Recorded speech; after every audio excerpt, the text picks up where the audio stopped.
Good morning, everybody. Morning, sir. Morning sir. Good morning. मैंने आपको last reaction radiation nature के अंदर Tollens of Fehling's करवाए थे. Yes, sir. ओके. और हम लोगों ने क्लास स्टार्ट करी थी कौन से रिएक्शन से? मेरे ख्याल से addition of alcohol acetal and hemiacetal से.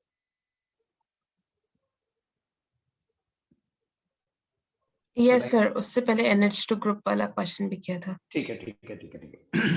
So let me make you revise the topics, previous class topics. पहले मैं आपको रिवाइज करवा दूं. आप सब लोगों को मालूम है कि करंटली हमारा aldehydes and ketones under the heading carbonyl compounds चल रहा है. और इस कार्बोनाइल कंपाउंड्स की केमिकल प्रॉपर्टीज में हम ऑलरेडी डिस्कस कर चुके हैं कि कार्बोनाइल ग्रुप अनसैचुरेटेड होता है. There is a double bond between carbon and oxygen. So that's why being unsaturated it always undergo the addition reactions. Carbonyl compound पे न्यूक्लियोफिलिक एडिशन रिएक्शंस होते हैं. इसी न्यूक्लियोफिलिक एडिशन रिएक्शन में हमने एक बड़ा इंपॉर्टेंट रिएक्शन देखा था, एडिशन ऑफ अमोनिया डेरिवेटिव्स, जिसमें हमने अमोनिया के 5 डेरिवेटिव्स को एक एक करके कार्बोनाइल कंपाउंड्स के ऊपर ऐड करा था. इट्स इन अमोनिया डेरिवेटिव्स में से जो लास्ट अमोनिया डेरिवेटिव है semi carbazide which is NH2 NHCO NH2, उससे रिलेटेड हम लोगों ने एक क्वेश्चन डिस्कस करा था कि in semicarbazide there are 2 NH2 groups on either side, but still only one of the NH2 group is involved in the formation of semi-carbazole. The other NH2 group, which is attached to carbon, that is not involved in the formation of semi-carbazole. उसका reason ये था कि the NH2 group attached to carbon that is in resonance with the carbonyl. C double bond के साथ वो resonance में होता है, and because of that resonance, that nitrogen develop a partial positive charge, and because of that positive charge, it faces a repulsion during the attack over the aldehydes and ketones. तो वो उस and से कभी भी semi कार्बाजोन formation में participate नहीं करेगा. जहां पे 2 नाइट्रोजन लगे होते हैं उस वाले एंड से सेमी कार्बाजोन फॉर्मेशन होती है. इसके अलावा हम लोगों ने एक बहुत इंपॉर्टेंट कॉन्सेप्ट ये भी डिस्कस करा था which is a very frequently asked question कि why we need to carefully control the pH conditions during this reaction. इस रिएक्शन के टाइम पे हमें पीएच कंडीशंस को ऑप्टिमम पीएच कंडीशंस पे क्यों रखना पड़ता है, क्या केयर लेनी पड़ती है हमें, वो आपको ध्यान रखना है. देखिए, while carrying out the reaction with ammonia derivatives, the condition should neither be too acidic or it should not be too basic. अगर आपने बहुत ज्यादा एसिडिक कंडीशन ले ली तो H पॉजिटिव आयंस की कंसंट्रेशन बढ़ जाएगी और उस केस में क्या होगा कि कोई ना कोई प्रोटॉन अमोनिया डेरिवेटिव को प्रोटोनेट कर देगा. अमोनिया डेरिवेटिव अगर प्रोटॉन से प्रोटोनेट हो गया तो that won't be able to attack over the carbonyl. और अगर बहुत ज्यादा बेसिक एल्कलाइन कंडीशंस ले ली तो कोई ना कोई OH नेगेटिव खुद कार्बोनाइल पे न्यूक्लियोफिलिक अटैक कर देगा, अमोनिया डेरिवेटिव को अटैक नहीं करने देगा. तो उस केस में भी रिएक्शन आपका ब्लॉक हो जाएगा, हिंडर हो जाएगा. सो दैट्स व्हाई हमें पीएच को केयरफुली कंट्रोल्ड रखना पड़ता है. Is it clear to everybody? आपको पीएच कंडीशंस का कांसेप्ट समझ में आ गया? Yes, sir. Yes sir. Yes, sir. Besides that, हम लोगों ने एक रिएक्शन देखा था एडिशन ऑफ अल्कोहल, जिसमें हमने डिस्कस करा कि जब हम एल्डिहाइड्स पे first molecule of alcohol add करते हैं तो हेमी एसिटल मिलता है. Hemiacetal are the class of compounds जिसमें अल्कोहलिक और ईथर ग्रुप दोनों एक साथ प्रेजेंट होते हैं. But when that hemiacetal is treated with another molecule of alcohol तो it undergo dehydration to produce acetal. Acetal उन क्लास ऑफ कंपाउंड्स को बोलते हैं जिसमें 2 ईथर एक साथ आ जाते हैं. लेकिन अगर यही रिएक्शन आप कीटोन्स के ऊपर करते हो तो आपको बनने वाले प्रोडक्ट्स हेमी एसिटल और एसिटल नहीं मिलते बल्कि हेमी कीटल और कीटल मिलते. ये भी याद रखिएगा. इसके अलावा मैंने आपको ऑक्सीडेशन एक रिएक्शन करवाया था. That was again a very important reaction. Oxidation में हम लोगों ने डिस्कस करा था कि aldehydes are very easily oxidised to carboxylic acids with same number of carbon atoms. Aldehydes में RC डबल बॉन्ड OH होता है, RC डबल बॉन्ड OH. और जब भी इन एल्डिहाइड्स को आप किसी भी strong oxidising agent like potassium dichromate या पोटेशियम परमैंगनेट या क्रोमिक एसिड जैसे रिएजेंट से ऑक्सीडाइज करवाएंगे तो H से पहले बस एक O लग जाता है. यहाँ पे एक O आ जाता है and these aldehydes are directly converted to acids with same number of carbon atoms. But actually ketones are quite resistant towards oxidation. अगर आपको ketones ऑक्सीडाइज करने हैं तो ketones नॉर्मल कंडीशंस पे तो ऑक्सीडाइज होंगे ही नहीं. They are resistant towards oxidation. But अगर हम उनका प्रोलॉन्ग्ड ट्रीटमेंट करें, ड्रास्टिक ऑक्सीडेशन करें तो upon drastic oxidation they undergo an oxidative cleavage. Oxidative cleavage का मतलब है वो उतने ही कार्बन पे ऑक्सीडेशन अंडरगो नहीं करेंगे उनमें कार्बोनाइल के बराबर से क्लीवेज हो जाएगी and we will obtain the acids with lesser number of carbon. Carbonyl के बिल्कुल एडजेसेंट वाले कार्बन से क्लीवेज हो जाती है और दोनों तरफ वाला पोर्शन एसिड में कन्वर्ट हो जाता है। But you need to know कि कार्बोनाइल के किस एंड से, कार्बोनाइल के राइट साइड से या कार्बोनाइल के लेफ्ट साइड से कहां से क्लीवेज होगी। तो इसके लिए हम लोगों ने एक रूल पढ़ा था, Popoff's rule. As per the Popoff's rule, जब भी अनसिमेट्रिकल कीटोन्स का हम ऑक्सीडेशन करते हैं, विग्रस ऑक्सीडेशन, तो कार्बोनाइल के उस साइड से चेन टूटेगी so that carbonyl will depart along the smaller alkyl chain length. Carbonyl छोटे वाले एल्काइल के साथ डिपार्ट होगा, बड़े वाले एल्काइल के साथ डिपार्ट नहीं होगा। ठीक है, तो बताइए ऑक्सीडेशन वाला कॉन्सेप्ट भी क्लियर है? Yes sir. ओके, उसके बाद हम लोगों ने after oxidation we started with another reaction called reducing nature. Reducing nature का मतलब है दूसरे को रिड्यूस करने के नेचर। ये याद रखिएगा, दूसरे को वही रिड्यूस कर सकता है जो सेल्फ ऑक्सीडेशन अंडरगो कर सकता है, जो खुद ऑक्सीडाइज कर सकता है। और अभी हमने पिछले रिएक्शन में देखा था कि एल्डिहाइड्स आराम से ऑक्सीडाइज हो जाती हैं, कीटोन्स को हमें फोर्सफुली ऑक्सीडाइज करवाना पड़ता है।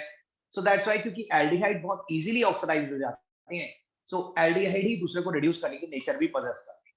ये रिएक्शन जो हमने यहाँ पे देखे वो कीटोन्स के लिए नहीं थे, सिर्फ एल्डिहाइड्स के लिए थे। And that's why these two reactions can be used as a distinguishing test between aldehydes and ketones. Tollens test and Fehling's test. Tollens test is also known as a silver mirror test. Tollens reagent का formula होता है AgNH3 whole twice OH। और जब भी आप किसी aldehyde को Tollens reagent के साथ इन अ वाटर बाथ हीट करते हैं तो एल्डिहाइड खुद तो ऑक्सीडाइज हो जाता है अमोनियम सॉल्ट ऑफ एसिड में, RCOONH4 ammonium salt of acid में ऑक्सीडाइज हो जाता है। और टॉलेंस रिएजेंट का जो सिल्वर है ना, वो सिल्वर प्रेसिपिटेट हो जाता है, बट वो प्रेसिपिटेट नीचे नहीं बैठता, वो टेस्ट ट्यूब की वॉल्स पे स्टिक्ड हो जाता है to form a very shiny silver mirror. अगर ये शाइनी सिल्वर मिरर डेवलप हो जाता है तो that confirms the presence of N aldehyde, otherwise फिर वो कीटोन होगा। इसके अलावा मैंने आपको फेलिंग्स टेस्ट करवाया था। फेलिंग टेस्ट में we use Fehling's reagent. Fehling's reagent is actually freshly prepared CuO, freshly prepared cupric oxide को Fehling's reagent कहते हैं। लेकिन ये Fehling's reagent Fehling A और Fehling B के combination से बनता है। Fehling A is a blue color solution of copper sulfate. Fehling B is a colorless solution of NaOH plus Rochelle salt. Rochelle salt is sodium potassium tartrate which act as a dehydrating agent. मैंने आपको बताया था जब भी आपको Fehling's reagent बनाना है तो आप पहले फेलिंग ए और फेलिंग बी को मिक्स करेंगे। आप रिएक्शंस पे ध्यान दीजिए, जब हम फेलिंग ए और फेलिंग बी को मिक्स करते हैं यानी कि CuSO4 plus 2 NaOH, तो हमें इनिशियली मिलता है copper hydroxide CuOH whole twice plus Na2SO4, but that CuOH whole twice in presence of Rochelle salt undergo dehydration to form cupric oxide CuO। यही CuO फेलिंग्स रिएजेंट है। और अब इस Fehling's reagent को एल्डिहाइड्स के साथ वाटर बाथ में heat करेंगे तो CuO में से एक O निकल के यहाँ पे आ जाता है, ये खुद ऑक्सीडाइज हो जाता है एसिड में, और 2 moles of CuO that are actually reduced to Cu2O, cuprous oxide, एक रेड कलर का PPT। तो अगर रेड PPT आ जाता है तो एल्डिहाइड की प्रेजेंस कंफर्म हो जाती है, नहीं तो फिर कीटोन होगा। तो मैंने शायद यहीं तक करवाया था। बताइए अगर प्रीवियस किसी भी टॉपिक में कोई भी डाउट है तो मैं दोबारा करवा दूंगा। But tell me very frankly, is it clear to everybody? Yes sir. Yes sir. ठीक है, Yes, sir. तो हमने कितने रिएक्शंस कर लिए थे? 7 और 8? 7. 7 हमारे पूरे हो गए। Now we have to proceed with the 8th reaction. Okay. Yes, sir. देखिए अभी हमने जो 7th रिएक्शन करा ना, उसकी हम लोगों ने हेडिंग डाली थी reducing nature, but the 8th reaction की हम हेडिंग डालेंगे reduction. So 8th reaction is reduction.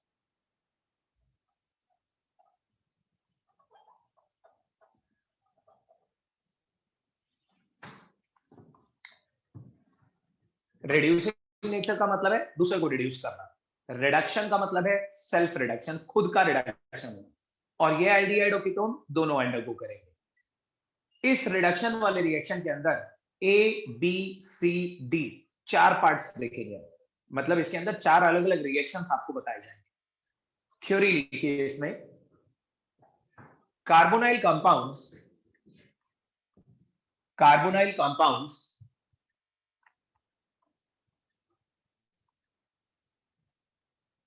can be reduced.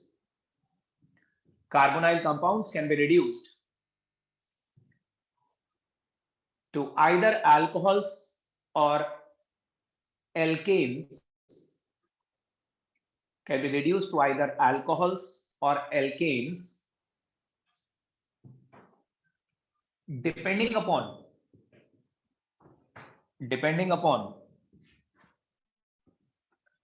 the nature of reducing agent. Depending upon the nature of reducing agent.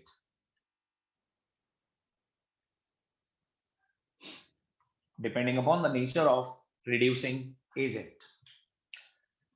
तो देखिए, जब भी आप कार्बोनाइल कंपाउंड्स का रिडक्शन करेंगे ना, चाहे एल्डिहाइड या कीटोन, तो दो ही ऑप्शंस हैं। या तो कार्बोनाइल कंपाउंड के रिडक्शन से आपको अल्कोहल मिलेगा, या कार्बोनाइल कंपाउंड के रिडक्शन से आपको एल्केन मिलेगा। बस, that's it. Either they can be reduced to alcohol or they can be reduced to alkane. लेकिन वो किस में रिड्यूस होंगे इन दोनों में से, अल्कोहल में या एल्केन में, ये इस बात पर डिपेंड करेगा कि आपने कौन से रिड्यूसिंग एजेंट से उन्हें रिड्यूस करा है। कुछ रिड्यूसिंग एजेंट ऑक्सीजन रिमूव करने का काम करते हैं और कुछ रिड्यूसिंग एजेंट हाइड्रोजन ऐड करने का काम करते हैं। डिपेंडिंग अपॉन दैट अल्कोहल भी मिल सकता है और एल्केन भी मिल सकता है। तो हम इनके चार अलग अलग रिडक्शन पार्ट्स देखेंगे। सबसे पहले ए पार्ट लिखिए, यूजिंग कॉम्प्लेक्स मेटल हाइड्राइड्स, मतलब reduction using complex metal hydrides. Reduction using complex metal hydrides.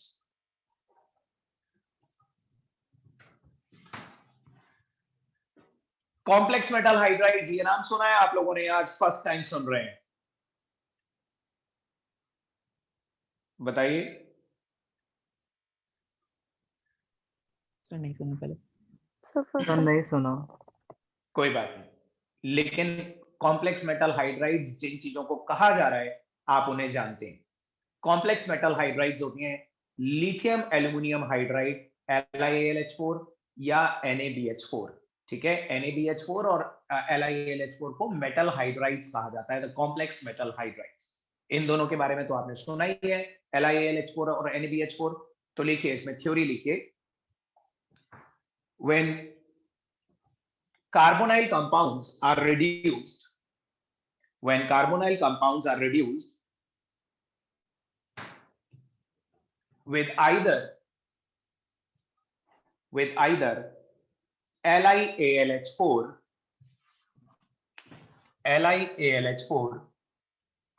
or NaBH4, then aldehydes are converted to primary alcohols. Aldehydes are converted to primary alcohols,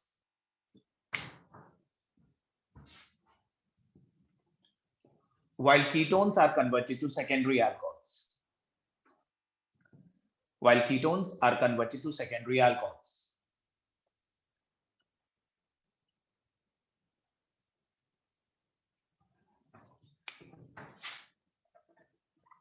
देखिए, CH3CH double bond O, this is an aldehyde, and CH3C double bond OCH3, this is a ketone. आप दोनों cases में दोनों में से कोई सा भी रिड्यूसिंग एजेंट ले सकते हैं।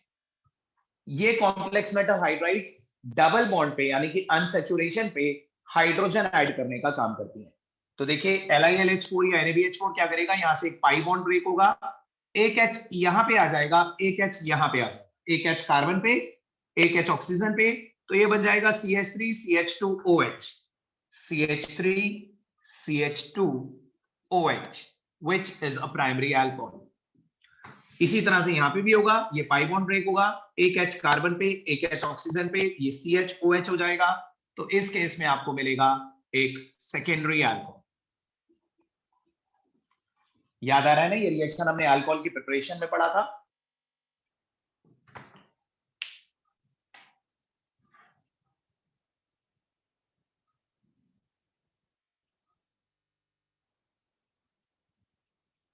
नोट करिए इसे।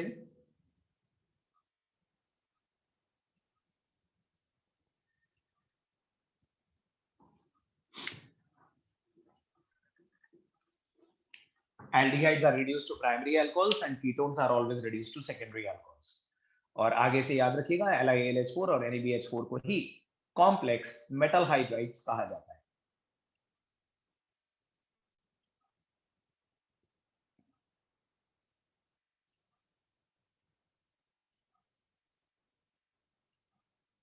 Done sir. Okay. B part.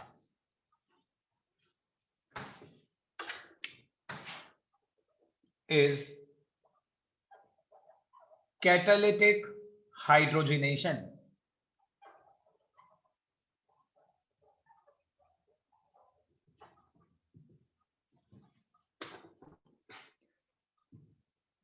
Catalytic hydrogenation में you are not supposed to write any theory. आपको कोई थ्योरी लिखने की जरूरत नहीं है because still the reaction will remain same. Catalytic hydrogenation में भी सब कुछ यही होने वाला है, बस एरो पे यूज होने वाली कंडीशंस बदल जाएंगी. देखिए LiAlH4 और NaBH4 ऐसे कॉम्प्लेक्स मेटल हाइड्राइड्स हैं, ऐसे रिड्यूसिंग एजेंट हैं जिनके अंदर से हाइड्रोजन रिलीज होती है और वो हाइड्रोजन रिलीज होके इस डबल बॉन्ड पे ऐड हो जाती है. लेकिन rather than taking these reducing agents, आप एल्डिहाइड्स और कीटोन्स को फ्री हाइड्रोजन से भी रिड्यूस कर सकते हो. अगर हम अलग से हाइड्रोजन ले लें इन प्रेजेंस ऑफ निकल, प्लैटिनम और पैलेडियम, तो भी वही होगा. एक एच यहाँ कार्बन पे आ जाएगा, एक एच ऑक्सीजन पे आ जाएगा और प्राइमरी अल्कोहल्स बन जाएंगे. यहाँ पे भी अगर आप एल्डिहाइड्स एंड कीटोन्स को भी रिड्यूस करते हैं in presence of nickel, platinum और पैलेडियम, तो वही होगा जो LiAlH4 से हो रहा था. Ketones would be reduced to secondary alcohols. तो कैटालिटिक हाइड्रोजनेशन और रिडक्शन दोनों एक ही बात होती है, बस एरो पे यूज होने वाली कंडीशंस का फर्क होता है. ये भी नोट करिए.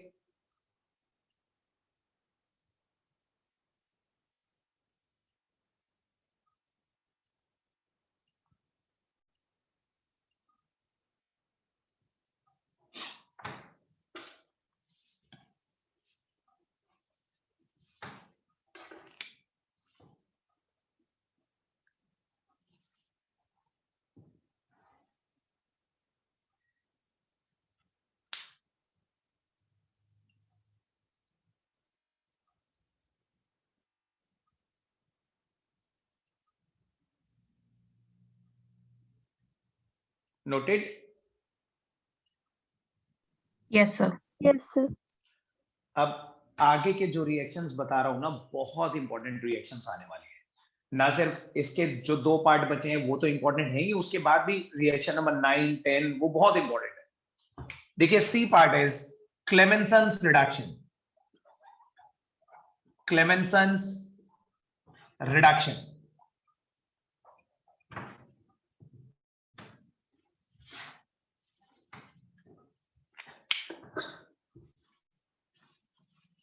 इसमें लिखिए when carbonyl compounds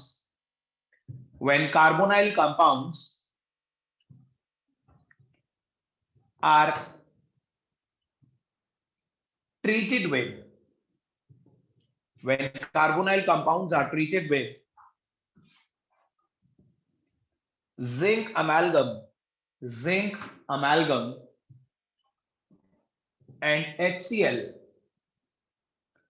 zinc amalgam and HCl, then the carbonyl group is reduced. Then the carbonyl group is reduced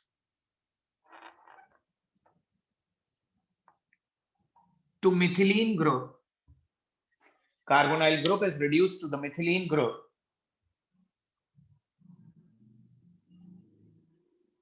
resulting in the formation of alkanes.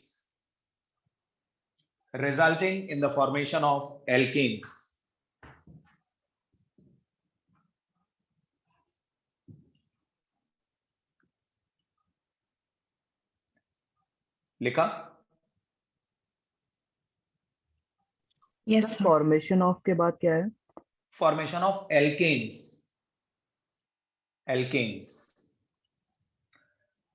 देखिए कार्बोनाइल ग्रुप तो आपको मालूम है सी डबल बॉन्डों को बोलते हैं. इस रिएक्शन में carbonyl group will be reduce to methylene group. Methylene group मालूम है कैसे कहते हैं? नहीं मालूम? No sir. होमोलोगस सीरीज, ये नाम सुना है आपने? होमोलोगस सीरीज सुना है या नहीं? Yes sir. Yes sir. Homologous series के वेरियस मेंबर्स मिथिलीन ग्रुप के डिफरेंस पे होती हैं। देखिए, CH4 को बोलते हैं मीथेन, CH3 को बोलते हैं मिथाइल, CH2 को बोलते हैं methylene. CH2 methylene group is CH2। और आपने देखा होगा methane, ethane, propane, butane, pentane, हर पिछले मेंबर से जब आप अगले मेंबर पे जाते हो तो CH2 का डिफरेंस आता है। एटॉमिक मास 14 आपने ये पढ़ा होगा। होमोलोगस सीरीज के वेरियस मेंबर्स CH2 से डिफर करते हैं। कोई सी भी फैमिली होमोलोगस सीरीज होती है, जैसे methanol, ethanol, propanol, butanol, methanol, ethanol, propanol, butanol, ठीक है, ये सब होमोलोगस सीरीज के मेंबर्स हैं। ये एक मेंबर से जब आप दूसरे मेंबर पे जाते हो तो CH2 का डिफरेंस आता है। तो CH2 को मिथिलीन ग्रुप बोलते हैं। इस रिएक्शन में carbonyl group will be reduced to the methylene group, converting in the formation of, resulting in the formation of alkenes. पहले देखना, रिएक्शन बहुत सिंपल है, बहुत ही इजी सा रिएक्शन है। किसी भी एल्डिहाइड या कीटोन, चाहे आप एल्डिहाइड ले लो या कीटोन ले लो, इसको आप जिंक अमेल्गम और HCl से रिएक्ट करवाएंगे। Zinc amalgam and HCl। सबसे पहले ये सेपरेटली याद रखिए कि ये अमेल्गमेटेड जिंक HCl के साथ रिएक्ट करके हाइड्रोजन लिबरेट करेगा, ठीक है। आपको यहां पे प्योर जिंक नहीं लेना। जिंक की रिएक्टिविटी थोड़ी सी कम करनी होती है बाय एडिंग मर्करी, ठीक है। अगर आप प्योर जिंक लोगे ना तो ये रिएक्शन थोड़ा एक्सोथर्मिक हो जाएगा, और उस एक्सोथर्मिक रिएक्शन में ये हाइड्रोजन लिबरेटेड फायर भी कैच कर सकती है, ठीक है। So that's why in order to make the reaction slightly less exothermic, in order to decrease the reactivity, decrease the explosive nature, हम यहाँ पे प्योर जिंक नहीं लेते, हम इस जिंक के अंदर मर्करी मिला देते हैं। तो अमेल्गमेटेड जिंक जब HCl के साथ रिएक्ट करेगा तो हाइड्रोजन लिबरेट होगी, और ये हाइड्रोजन क्या करेगी, यहां से O हटा के 2 H लग जाएंगे इस कार्बन पे। देखिए ये O हट जाएगा और इस O के बदले ये दोनों H यहां पे लग जाएंगे, तो ये क्या बन जाएगा, CH3 CH2 CH3 एल्केन। जितने कार्बन वाला आप एल्डिहाइड या कीटोन ले रहे हो, आपको उतने ही कार्बन वाला एल्केन मिल जाएगा। Same is the case with this. देखिए अगर मैं यहां पे एल्डिहाइड ले लेता हूं और उसे जिंक अमेल्गम और HCl से रिएक्ट करवाता हूं, तो यहां पे भी वही होगा, ये 2 O हटेंगे, 2 H लग जाएंगे। एक H तो पहले से ही है, ये O हट के 2 H और लग गए तो ये CH3 बन जाएगा। तो चाहे एल्डिहाइड हो या कीटोन हो, they are reduced to alkane with same number of carbon. बताइए आपको रिएक्शन समझ में आया? Yes, sir. Yes sir. Note Yes, करिए, sir. This is a simple reaction. बस इतना याद रखिएगा, the carbonyl group is reduced to methylene group. Carbonyl group methylene में कन्वर्ट हो जाता है।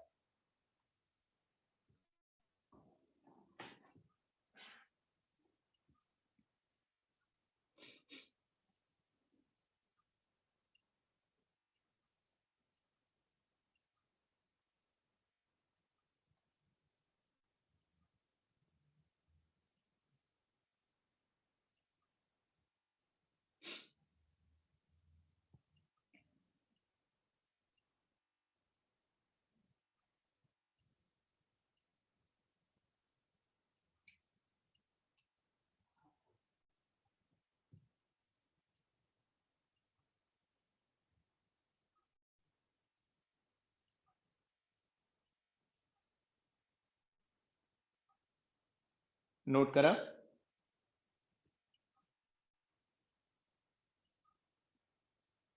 Yes, sir.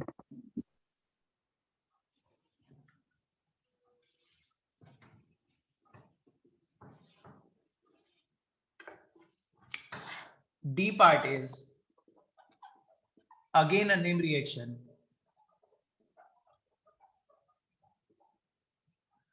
Wolff-Kishner's reduction.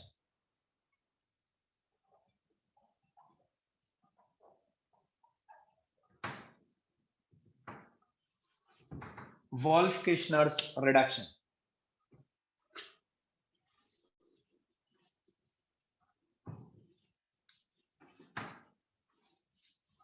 इसमें लिखिए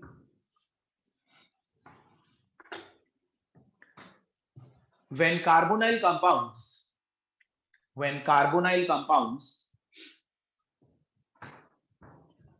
are treated with hydrazine, when carbonyl compounds are treated with hydrazine,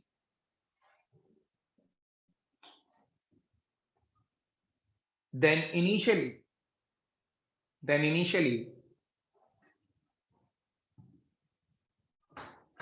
the hydrazones are obtained. Initially the hydrazones are obtained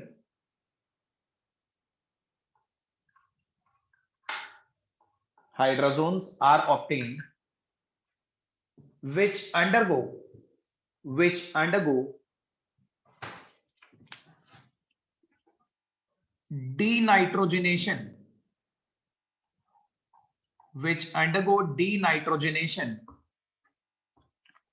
denitrogenation, in presence of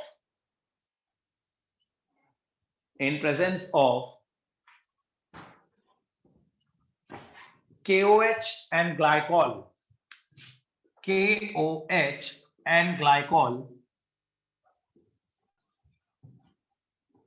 to produce alkanes.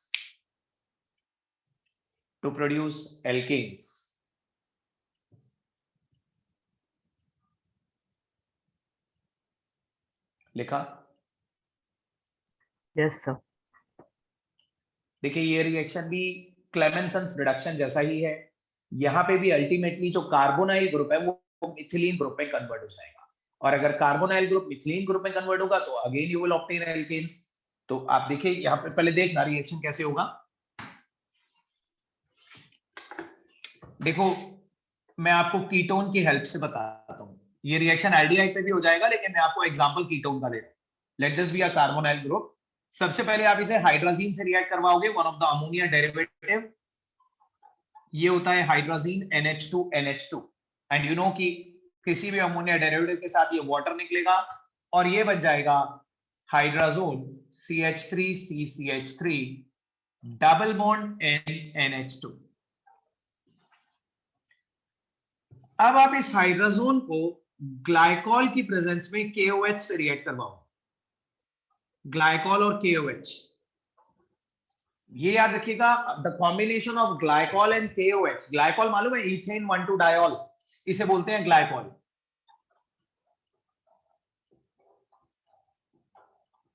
This is glycol. तो glycol और KOH का जो combination होता है ना, वो डीनाइट्रोजनेशन करता है। जैसे डीहाइड्रोजनेशन होती है हाइड्रोजन का रिमूवल, वैसे डीनाइट्रोजनेशन होता है नाइट्रोजन का रिमूवल। तो ये दोनों रिएजेंट क्या करते हैं, ये जो बीच में 2 N दिख रहे हैं आपको, NN, ये N2 गैस निकल के उड़ जाएगी, और अगर ये N2 गैस रिलीज हो गई तो ये जो 2 हाइड्रोजन है ना, ये इसी कार्बन पे रह जाएंगे। ठीक है, बस बीच में से N2 निकल जाएगी, दोनों H यहीं पे रह जाएंगे और आपको मिल जाएगा propane plus N2 gas release होगी। सिंपल रिएक्शन है, विदाउट एनी मैकेनिज्म। आपको रिएक्शन डायरेक्टली याद रखना है। डीनाइट्रोजनेशन कॉज करता है ग्लाइकॉल और KOH का मिक्सचर, ये याद। बताइए, आपको समझ में आया? Yes sir. Yes sir. Note करिए।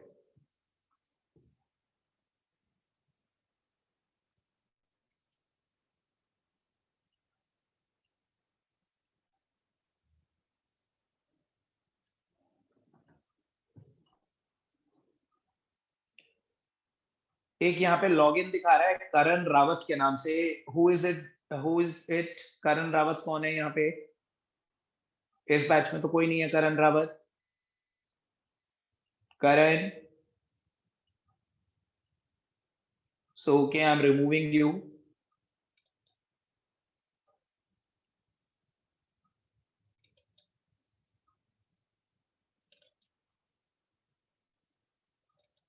दूसरा मुझे ये बताइए कि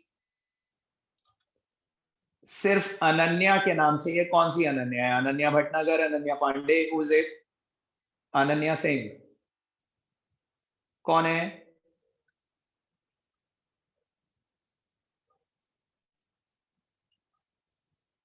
आई एम अगेन आस्किंग, अनन्या के नाम से कौन सी अनन्या ने लॉगिन करा हुआ है?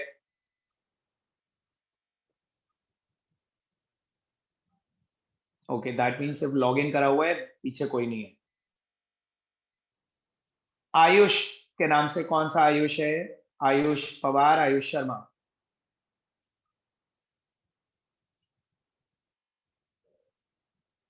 I am again asking, Ayush के नाम से किसने लॉगिन करा हुआ है?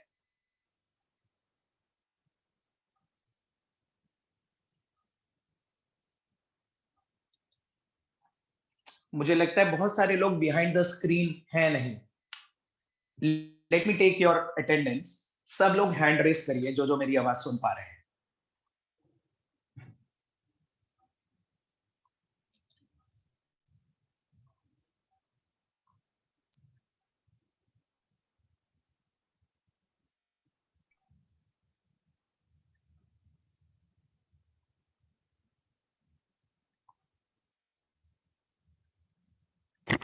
सर वो मैं क्लास में हूँ लेकिन मेरे इसमें हैंड रेज नहीं हो रहा है।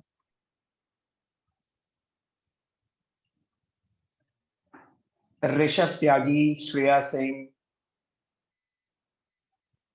Shreya, yes sir. श्रेया आप मेरी आवाज सुन रहे मेरा हो भी ना? वाईफाई आवाज ओके, नाउ अनन्या ने अपना पूरा नाम कर लिया, अनन्या सिंह। तो अनन्या बता दिया करो ना एक बार बोल के, जो मैं इतनी बार पूछ रहा था। एंड आयुष आपने भी हैंड रेस करा, तब से मैं पूछ रहा हूं, आप बोल नहीं रहे हैं। ऋषभ त्यागी क्लास में हो?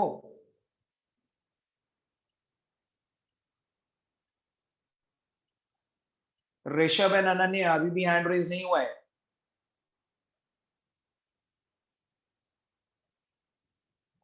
Okay, so I got one student, Rishabh Tyagi class में नहीं है।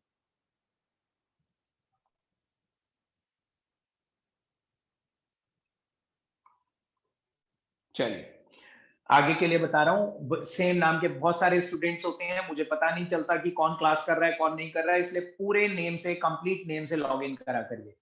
अनन्या तो स्पेशली 5 अनन्या है आपके बैच में, मुझे पता ही नहीं चलेगा अगर सिर्फ अनन्या लिखा हुआ आएगा। ठीक है, सो सब लोग कंप्लीट नेम से लॉग इन करा करिए। ये रिएक्शन नोट कर लिया? Okay, now you can lower your hand. Reaction note कर लिया आपने? Yes sir. Yes sir. देखिए अब उस रिएक्शन पे आती हैं जिसकी वजह से मैंने आज सुबह आपको मैसेज करा था कि क्लास मिस मत करिएगा। अब जो मैं आपको रिएक्शन करवा रहा हूं ना सिर्फ वो इस चैप्टर का सबसे इंपॉर्टेंट रिएक्शन है, इनफैक्ट वो पूरी ऑर्गेनिक केमिस्ट्री का सबसे इंपॉर्टेंट रिएक्शन है, the most important reaction. Confirm आएगा आपको उस पे बेस्ड क्वेश्चन, उसका हम रिएक्शन भी करेंगे, मैकेनिज्म भी करेंगे, बहुत प्रैक्टिस करेंगे उस पे बेस्ड। तो बहुत ही इंपॉर्टेंट रिएक्शन है, आप लोगों को बड़े आराम से समझ में आ जाएगा, लेकिन पूछा जरूर जाता है। The 9th reaction is aldol condensation.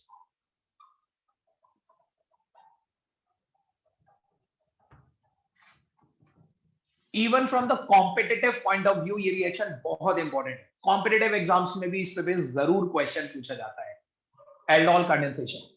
सब लोग इसकी थ्योरी लिखिए पहले।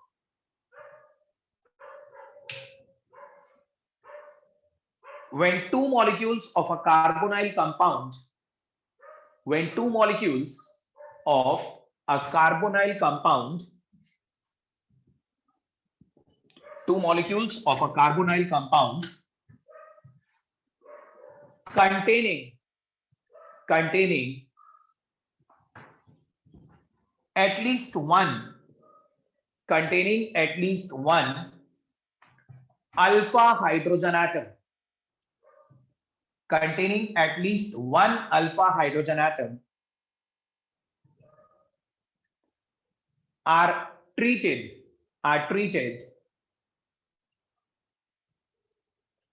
with any dilute alkali, treated with any dilute alkali, then initially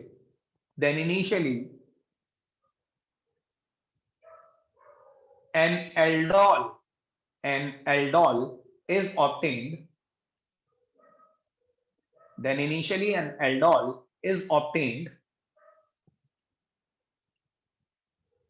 which upon heating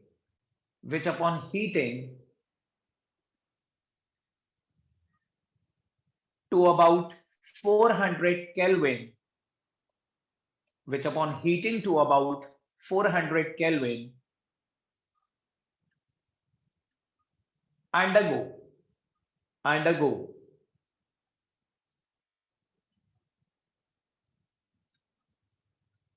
dehydration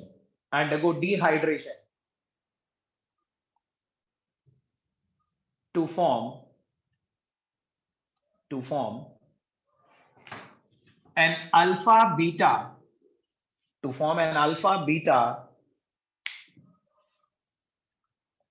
unsaturated carbonyl compound. Alpha beta unsaturated carbonyl compound.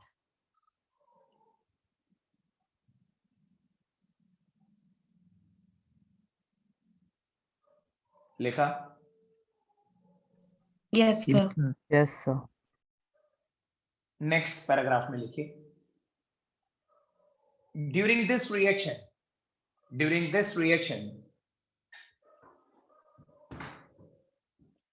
one molecule of a carbonyl compound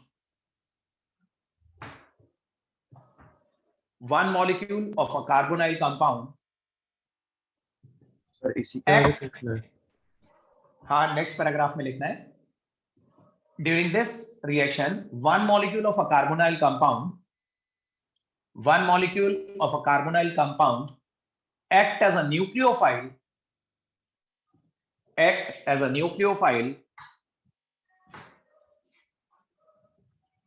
while the other molecule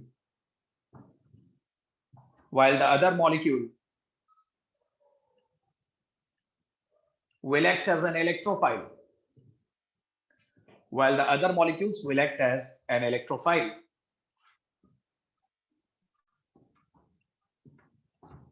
Other molecule will act as an electrophile.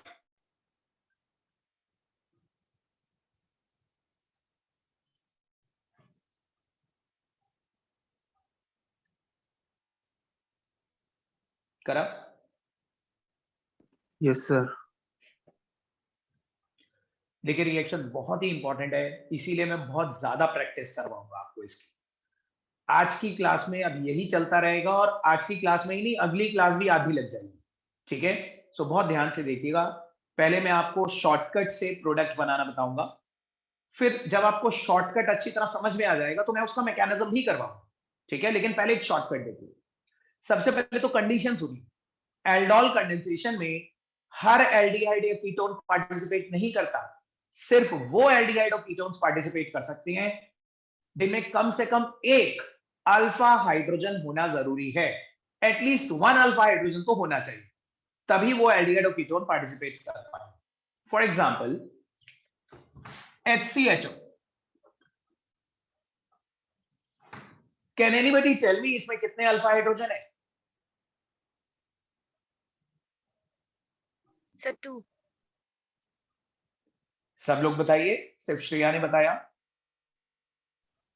Sir 2। Okay, good.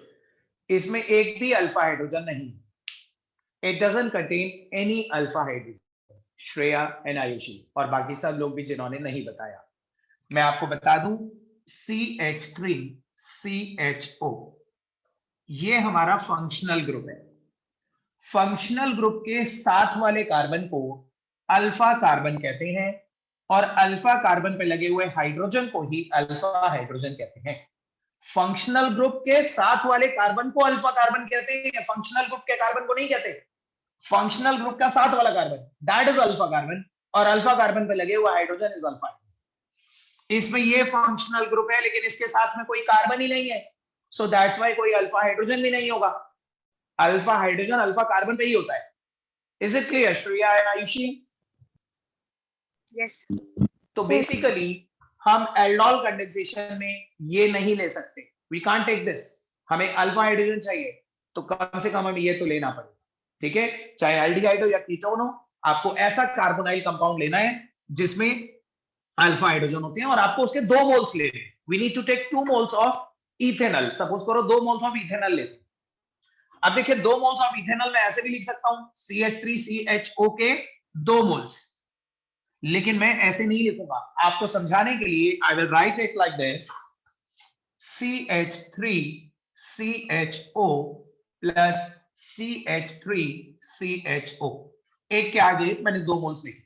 तो कोई से भी aldehyde या ketone के आपको 2 moles लेने हैं, alpha hydrogen होना चाहिए। आप इसे सबसे पहले डाइल्यूट NaOH या KOH किसी भी चीज से रिएक्ट करवाओ। NaOH या KOH डाइल्यूट एल्कली होना चाहिए, डजंट मैटर कि NaOH है KOH, ठीक है?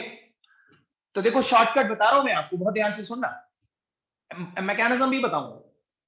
आपको क्या करना है कि जो पहला मॉलिक्यूल है ना, फर्स्ट मॉलिक्यूल, बिल्कुल as it is on the product side लिखना है। जैसा आपने रिएक्टेंट की तरफ लिखा हुआ है वैसे ही प्रोडक्ट की तरफ CH3CHO लिख दो। फर्स्ट मॉलिक्यूल इज दिस, हमने कोई चेंज नहीं करा, पहला मॉलिक्यूल बिल्कुल एज इट इज लिख दिया।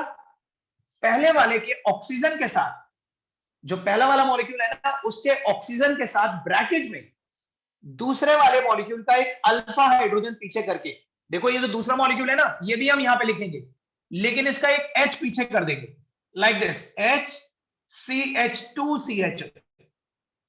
आप देखो मैंने दोनों मॉलिक्यूल एक के आगे एक लिखे हैं, लेकिन पहले वाले के ऑक्सीजन के साथ दूसरे वाले का एक अल्फा हाइड्रोजन पीछे ब्रैकेट में एनक्लोज कर दिया। समझ रहे हो मैं क्या कह रहा हूं? यस जो भी 2 रिएक्टेंट की साइड आपने मॉलिक्यूल लिए हैं, उसमें पहला मॉलिक्यूल तो ऐसे लिख दिया CH3CHO, इसके आगे दूसरा मॉलिक्यूल भी लिखेंगे ये वाला, लेकिन उसका एक अल्फा हाइड्रोजन पीछे कर देंगे H और आगे कर देंगे CH2CHO। तो ये भी CH3CHO है, ये भी CH3CHO है, पिछले वाले के O के साथ अगले वाले का H करना है ब्रैकेट। अब नाउ यू नो कि ब्रैकेट का मतलब क्या होता है। ब्रैकेट का मतलब होता है ये ब्रांचिंग में लगा हुआ है। इसे मैं ऐसे भी दिखा सकता हूं, CH3CHOH CH2CHO, ये और ये एक ही बात है। ये आया समझ में? Yes, बोलो। sir. Yes sir.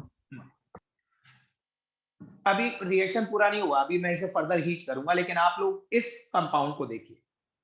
इस कंपाउंड के अंदर 2 फंक्शनल ग्रुप आपको कौन कौन से नजर आ रहे हैं? Aldehyde and alcohol. और याद रखिएगा इसी एल्डिहाइड और अल्कोहल के कॉम्बिनेशन को aldol, aldol is a combination of aldehyde and alcohol. आप ऐसे बहुत सारे बायफंक्शनल ग्रुप पढ़ रहे हो इस चैप्टर में, जैसे hemiacetal, acetal, cyanohydrin, enol, 2 चीजें जब एक साथ आ जाती, इन और ऑल। इसी तरह से साइनोहाइड्रिन, CN और OH। इसी तरह से एसिटल, 2 ईथर या हेमी एसिटल, ईथर और अल्कोहल। वैसे ही aldol is aldehyde and alcohol. ये एल्डोल बन गया। अब आप इस एल्डोल को 400 केल्विन पे हीट करेंगे। तो जब आप इसे 400 केल्विन पे हीट करेंगे तो this will undergo alpha beta dehydration. Alpha पे से H निकलेगा और बीटा पे से OH निकलेगा। अब जब मैं यहाँ पे अल्फा बीटा डिसाइड करूंगा ना, तो वो अल्फा और बीटा प्रायोरिटी वाले फंक्शनल ग्रुप के बेसिस पे डिसाइड होगा। OH से ज्यादा प्रायोरिटी CHO की होती है, तो CHO के रेस्पेक्ट में ये अल्फा माना जाएगा। OH के रेस्पेक्ट में अगर देखते तो ये अल्फा होता, लेकिन हम OH के रेस्पेक्ट में नहीं देखेंगे। हम किसी भी मल्टीपल फंक्शनल ग्रुप में अल्फा वो माना जाएगा जो हायर प्रायोरिटी वाले के बराबर हो। तो CHO के बराबर वाला अल्फा और उसके रेस्पेक्ट में बीटा, अल्फा पे से H निकलेगा, बीटा पे से OH निकल जाएगा, तो अल्फा और बीटा आपस में डबल बॉन्ड बना लेंगे। तो ये बन जाएगा CH3CH double bond CH CHO। इसे हम कहेंगे alpha beta unsaturated carbonyl compound. ये अभी भी एल्डिहाइड है, अल्फा बीटा अनसैचुरेटेड एल्डिहाइड का। इसका नाम होगा ब्यूट 2 इन अल और इसके आईयूपीएसी नेम से भी ज्यादा इंपॉर्टेंट है इसका कॉमन नेम, जो आपको याद रखना है, crotonaldehyde. This is a very commonly asked conversion, exam में बहुत पूछा जाता है। Convert acetaldehyde to crotonaldehyde, acetaldehyde से क्रोटोनएल्डिहाइड बनाने को आ जाता है एग्जाम में।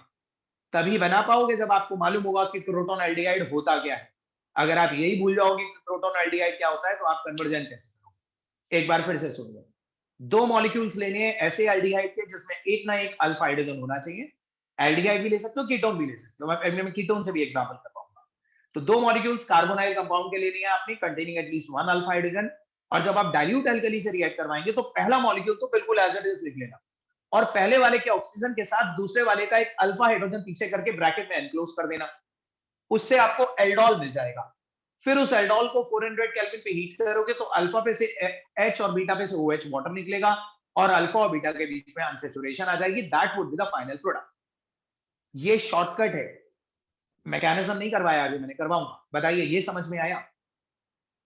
Yes, sir. Yes, sir. इसे नोट करिए, नोट करिए इसे।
Done, sir.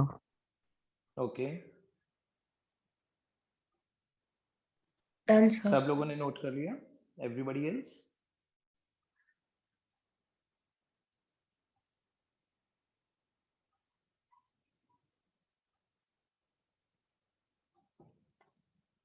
कर लिया ना सबने?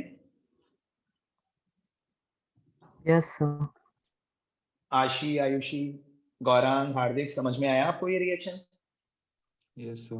Yes. Yes, sir. ओके, एक और एग्जांपल आप खुद ट्राई करिए शॉर्टकट से। सबसे पहले मुझे बताओ, जैसे हमने CH3CHO लिया, क्या हम CH3C डबल बॉन्ड OCH3 इसके 2 मोल्स ले सकते हैं या नहीं ले सकते? Does it contain alpha hydrogen? Yes, sir. Yes, sir. Alpha hydrogen होना, देखो अल्फा हाइड्रोजन होना जरूरी है। इट डजंट मैटर कि एल्डिहाइड हो या कीटोन हो, कुछ भी हो, लेकिन अल्फा हाइड्रोजन होना जरूरी है। तो जरा इन दोनों के मोल्स लीजिए और करिए जरा यही रिएक्शन, एक बार ट्राई करो, खुद ट्राई करो। जो मैंने कॉन्सेप्ट ऊपर बताया वैसा ही कॉन्सेप्ट फॉलो करके just try it and tell me very frankly, hand raise करिए किस किस को प्रॉब्लम आ रही है प्रोडक्ट बनाने में। ट्राई करो भाई।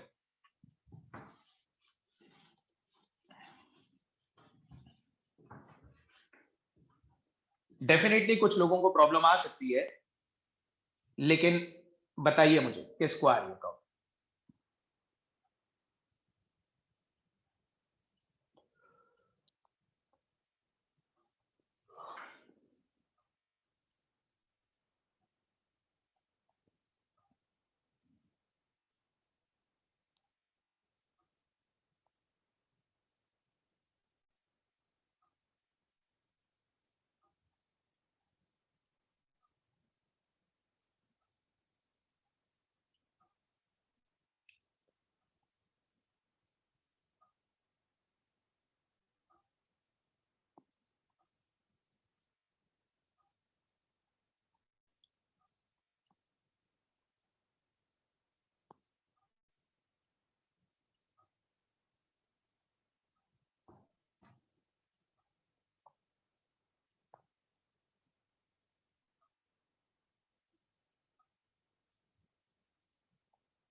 बताओ किस किस को प्रॉब्लम आ रही है?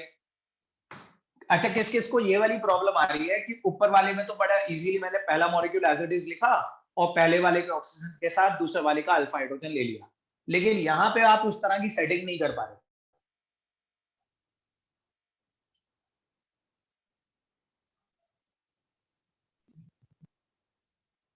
सर पहले वाले मॉलिक्यूल को टेढ़ा करके लिखेंगे तो हो रहा है।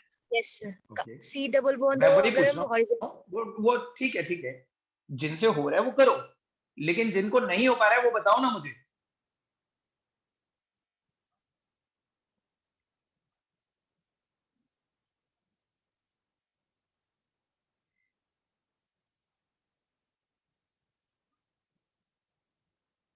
ओके, तो इट इम्प्लाइज कि सबसे ही हो पा रहा है, चलो दैट्स गुड। अब वो लोग हैंड रेस कर दीजिएगा जिनका फाइनल प्रोडक्ट बन गया।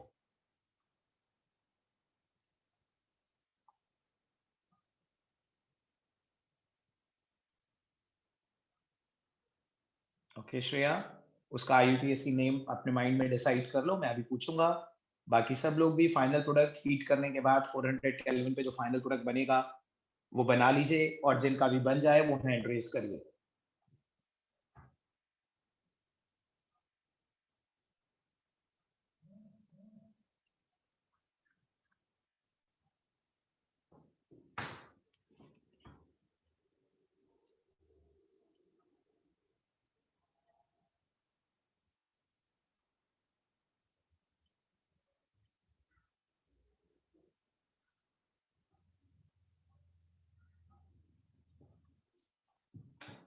बाकी सब लोगों के हैंड रेज होने का वेट कर रहा हूं, अगर कोई डाउट है तो मुझे बता दीजिए, अगर बन गया तो हैंड रेज करिए।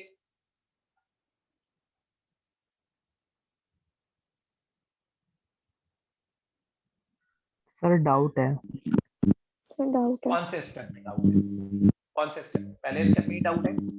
Yes yes sir. Sir. What about others? Gaurang, Hardik, Jiya, Kartik, Mrinalini?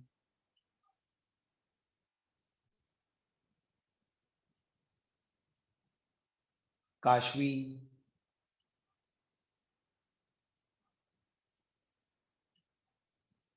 Sir doubt है। ओके, सो दैट मीन्स बाकी सबको डाउट है। ऋषभ?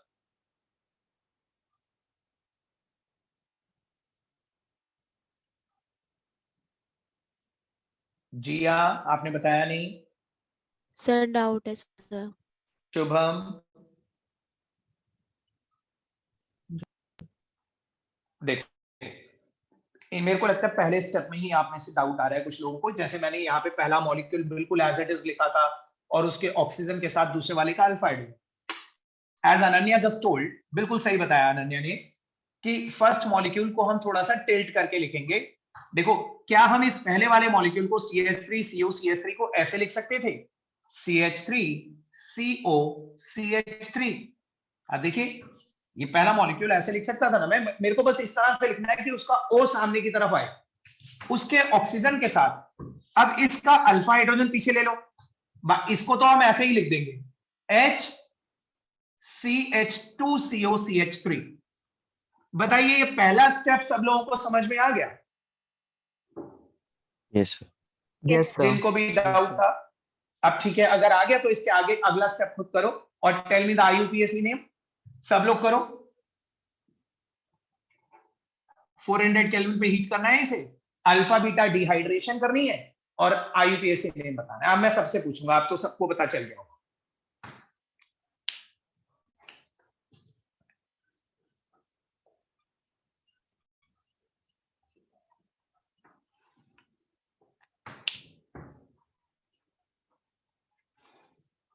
मैं ये भी बता देता हूँ, ये अल्फा है और ये बीटा है।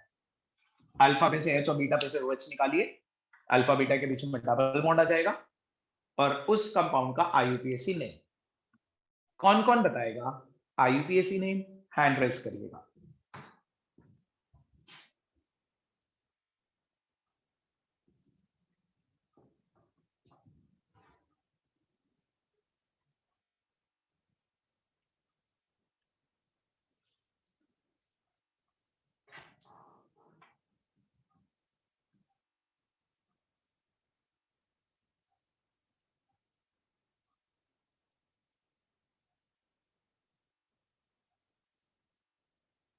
बहुत देर लगाते हो आप, बहुत ज्यादा देर लगा रहे हो, जल्दी से करो। आईयूपीएसी नेम बता सकते हैं तो हैंड रेस करिए।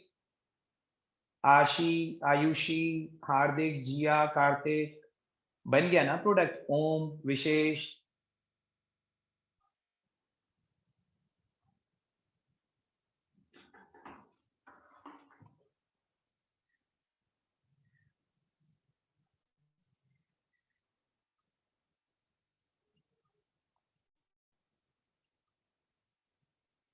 वंशिका,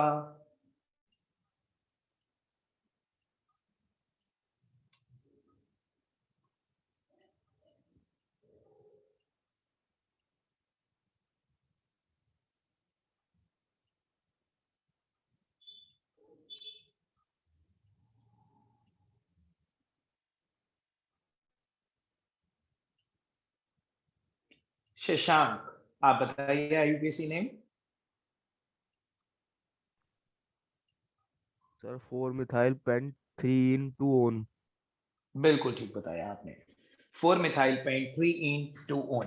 देखें, CH3 C CH3 double bond C H CO CH3, ये बनेगा। एंड दिस इज 1 2 3 4 5, 4 पे मिथाइल लगा हुआ है, 4 methyl pent 3 en 2 one, 4 methyl pent 3 en 2 own.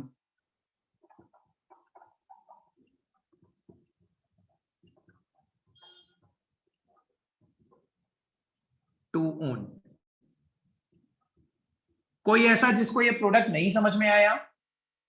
Is it clear to everybody? Yes, sir. Yes, sir. इस Yes, sir. Compound का common name याद रखिएगा। इस कंपाउंड का कॉमन नेम है mesityl oxide. Mesityl oxide, commonly this compound is called mesityl oxide.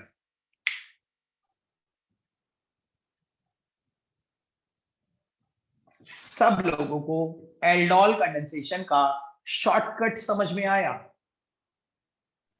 Yes, sir. Yes, sir.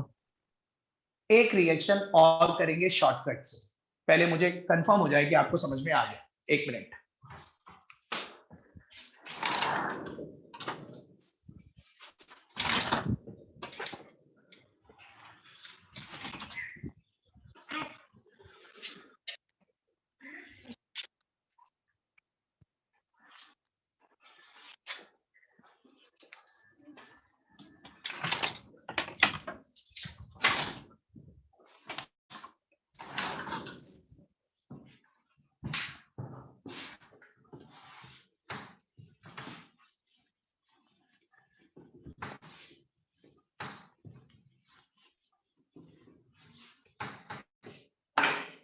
Let's move on to the third example. और ये जो मैं तीसरा एग्जांपल करवा रहा हूं ना, इसका हम मैकेनिज्म भी करेंगे, लेकिन पहले शॉर्टकट से आप प्रोडक्ट बनाकर दिखाइए। सी पार्ट है हमारा, CH3 CH2 CHO। बताइए ये ले सकते हैं? Yes, sir. इसके 2 मॉलिक्यूल्स लीजिए और मुझे पहले शॉर्टकट से प्रोडक्ट बनाकर दिखाइए।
जिसका हो जाए वो हैंड रेस करेगा, जिससे डाउट हो वो मुझे बता दीजिए अनम्यूट करके।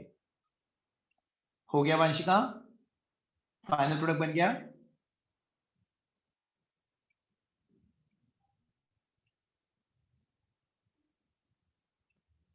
Okay Vanshika, tell me the IUPAC name of that final product, और बाकी सब भी।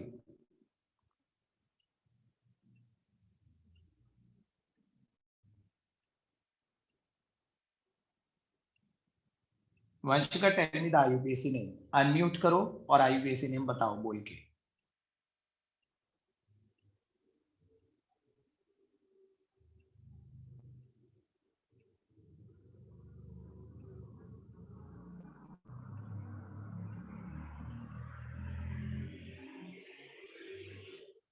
ओके आयुषी, आपको मिला hex 3 enal. Okay, what about others?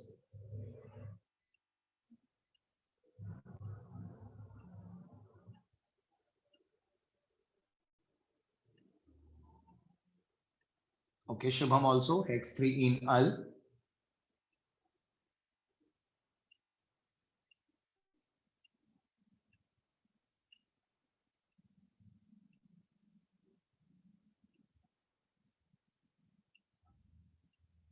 Okay Gaurang, आप बोल के भी बता सकते हो, लिखने में इतना टाइम आप लगा रहे हो। You can just unmute yourself and मुझे बोल के IUPAC नेम बता दीजिए। हेक्स 3 इन अल, दो स्टूडेंट्स का मिला। हाँ Kashvi? Sir hex 3 enal. Okay, आशी, अनन्या, हार्दिक, जिया,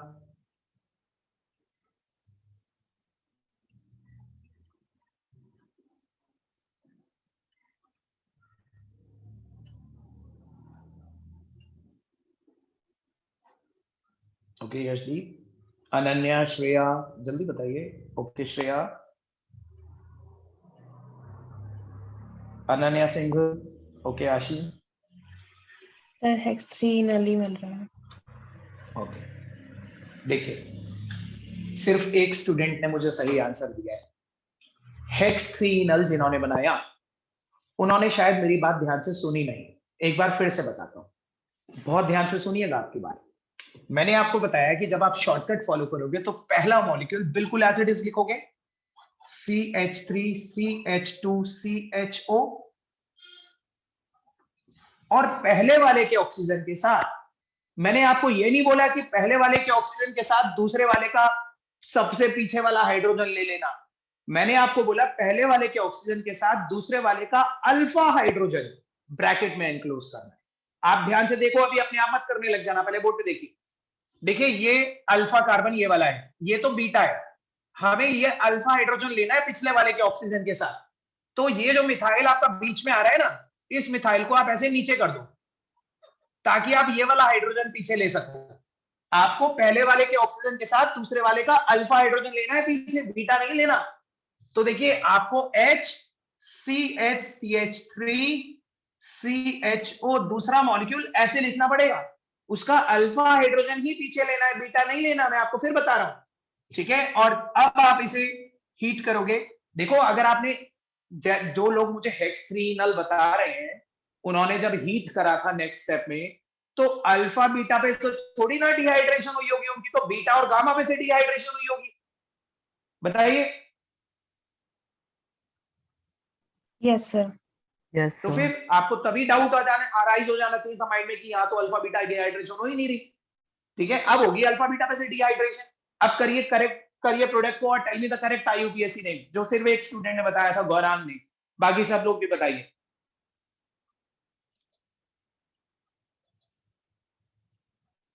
okay Hardik,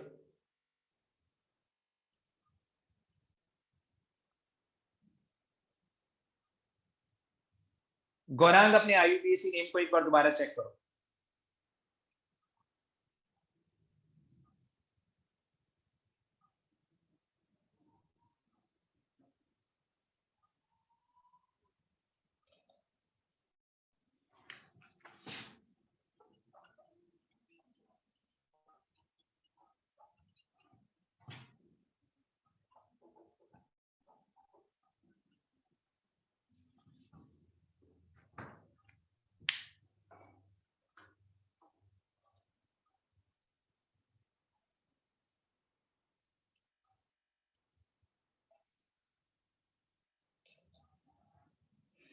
so I think अब आप लोगों को सही प्रोडक्ट मिलेगा, 2 मिथाइल पेंट 2 इन अल, 2 मिथाइल पेंट 2 इन अल।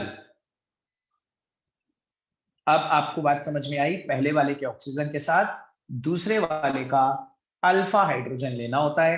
अगर अल्फा कार्बन के पीछे भी चेन लेंथ चल रही है तो उस चेन लेंथ को नीचे बेंड कर दीजिए ताकि आप अल्फा वाले को सामने फेस कर सकें।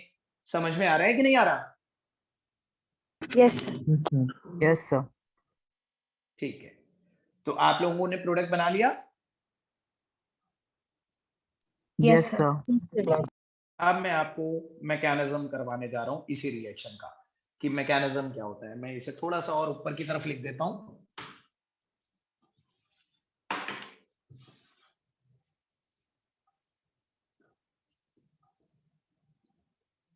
इसे 400 नजर आ रहा है ना बोर्ड पे? ठीक है,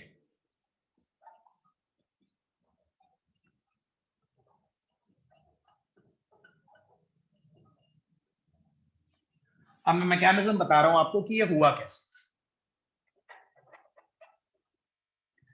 देखिए, सबसे पहले स्टेप में कोई भी एक मॉलिक्यूल ले लेते हैं, सपोज ये वाला CHO CH2 CH3। इन दोनों में से कोई भी एक मॉलिक्यूल, इसके पास OH नेगेटिव आएगा। KOH से मिलने वाला OH negative. KOH is a strong base and base are the proton acceptor. Bronsted bases वो होते हैं जो प्रोटॉन एक्सेप्ट कर लेते हैं। तो KOH से मिलने वाला ये जो OH नेगेटिव है ना, this act as a Bronsted base. ये सबसे पहले क्या करेगा, इसके अल्फा कार्बन पे से एक हाइड्रोजन को विड्रॉ करके ले आएगा। देखो मैं इसे ऐसे लिख सकता हूं, इसका एक अल्फा हाइड्रोजन। तो ये OH क्या करेगा, ये OH यहां से एक हाइड्रोजन को विड्रॉ करके अपने साथ ले आएगा। और अगर किसी भी एक मॉलिक्यूल के अल्फा कार्बन पे से एक H+ निकल गया तो ये क्या बन जाएगा, ये बचेगा क्या, ये बचेगा CHCHO CH3 नेगेटिव। तो ये मॉलिक्यूल जिसका अल्फा हाइड्रोजन निकला वो तो बन जाता है न्यूक्लियोफाइल। सबसे पहले स्टेप में क्या होता है कि KOH का जो OH नेगेटिव है वो इस अल्फा कार्बन पे से एक H+ को विड्रॉ करके ले आएगा और ये एक न्यूक्लियोफाइल में कन्वर्ट हो जाएगा। अब सेकेंड स्टेप में दूसरा मॉलिक्यूल CH3 CH2 CHO, जो दूसरा मॉलिक्यूल है उसमें कार्बन पे पार्शियल पॉजिटिव है। तो ये जो दूसरा मॉलिक्यूल है ये इलेक्ट्रोफिलिक साइट की तरह बिहेव कर रहा है। This is acting as an electrophile. इसके पास वो पहला मॉलिक्यूल आएगा जिसका न्यूक्लियोफाइल बन चुका है, CH नेगेटिव CHO CH3। और वो जो पहला मॉलिक्यूल है जिसका न्यूक्लियोफाइल बन गया वो अपने नेगेटिव चार्ज के थ्रू दूसरे मॉलिक्यूल के पॉजिटिव पे अटैक कर देगा। और जैसे ही यहाँ पे अटैक करेगा ये वाला बॉन्ड टूट के ऊपर जाएगा। अब आप देखिए क्या बनेगा, ध्यान से देखना। यहां से स्टार्ट करते हुए CH3 CH2 CH, CH3 CH2 CH, CH के ऊपर हो गया O नेगेटिव, ये O नेगेटिव हो जाएगा, एक बॉन्ड टूट के उधर चले गए। और इस CH के आगे अटैक कर दिया इसने, CH CH3 CHO। ये आया समझ में? Yes, sir. लास्टली वही चीज बना रहा हूं मैं दोबारा, CH3 CH2 CHO negative CH CH3 CHO। इसके पास वाटर आएगा, वही वाला वाटर जो यहां से निकला था। OH ने जब H+ निकाल लिया था तो ये वाटर बन गया था ना, वही वाला वाटर आएगा। और अब की बार ये O नेगेटिव यहां से H+ को निकाल के लिया है। और अगर ये O नेगेटिव उस वाटर में से वापस अपने H+ को ले आएगा तो ये देखिए ये बन जाएगा वो एल्डोल जो बीच में बनता था, CH3 CH CHOH, CH3 CH2 CH के ऊपर OH हो जाएगा, आगे सब कुछ एज इट इज रहेगा, CH CH3 CHO। बताइए एल्डोल तक का मैकेनिज्म आपको समझ में आया कि नहीं आया? Sir, समझ आ गया। Yes sir. तो यही तक होता है मैकेनिज्म। इसके आगे तो हीट करना है बस। हीट करने पे अल्फा पे से H और बीटा पे से OH निकल के ये बन जाएगा। आपका मैकेनिज्म मेन एल्डोल तक है। और यही मैंने आपको स्टार्टिंग में जो थ्योरी लिखवाई ना, उसमें लिखवाया मैंने कि during this aldol condensation one molecule will act as an electrophile and other will act as a nucleophile. इसमें एक मॉलिक्यूल इलेक्ट्रोफाइल बन जाता है और एक न्यूक्लियोफाइल बन जाता है। बताइए आपको ये बात समझ में आई कि नहीं? Yes, sir. तो ये मैकेनिज्म नोट करिए, 3 स्टेप्स का बड़ा सिंपल सा मैकेनिज्म।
नोट करके बताइएगा मुझे।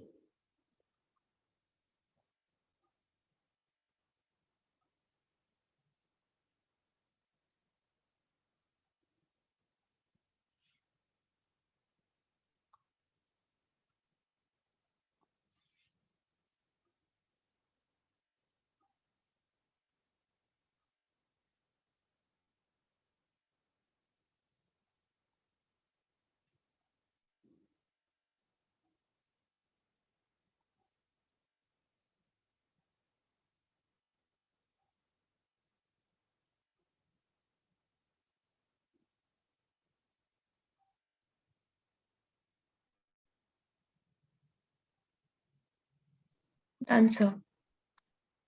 Okay,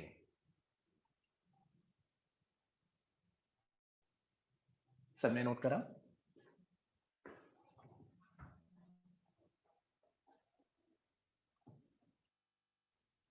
Yes, sir.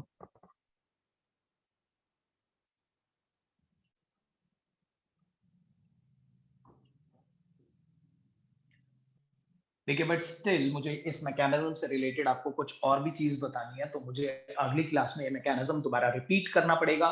मैं कल की क्लास में इस मैकेनिज्म को दोबारा रिपीट करके इससे रिलेटेड कुछ और कॉन्सेप्ट्स भी बताऊंगा। अभी हमें लगभग आधे घंटे इस रिएक्शन की प्रैक्टिस और करनी होगी। आज आप लोग इतना कर लीजिए, आज के हम कल कंटिन्यू करेंगे further. Okay, sir. Have a good day everybody. Good day, sir.